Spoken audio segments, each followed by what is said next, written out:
রোববার সকালেই আকাশের গোমরা মুখ দেখেছে রাজধানীবাসী।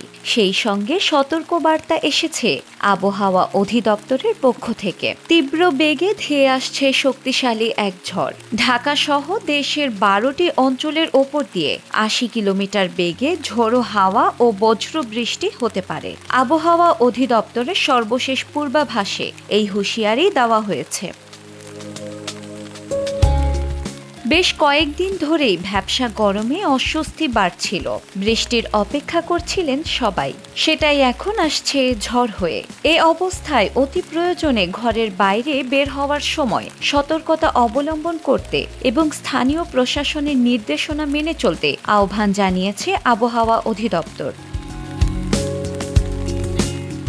ঝড়ের কবলে পড়তে পারে রংপুর, দিনাজপুর, রাজশাহী, পাবনা, বগুড়া, টাঙ্গাইল, ময়মনসিংহ, কুষ্টিয়া, ঢাকা, ফরিদপুর, কুমিল্লা ও সিলেট। এসব এলাকার নদীবন্দরগুলোতে ২ নম্বর হুঁশিয়ারি সংকেত জারি করা হয়েছে।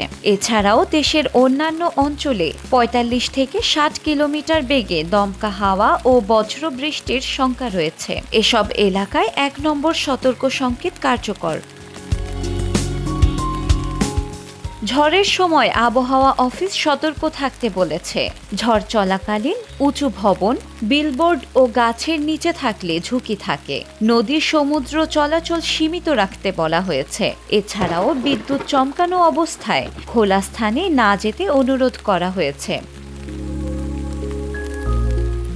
আবহাওয়া অফিস থেকে বলা হয়েছে, বজ্রপাতের সময় বৈদ্যুতিক যন্ত্রপাতি বন্ধ রাখুন এবং প্রয়োজনে জরুরি সেবা যেমন ফায়ার সার্ভিস, স্বাস্থ্যসেবার নম্বর প্রস্তুত রাখুন। সবাইকে সতর্ক থাকার আহ্বান জানানো হয়েছে।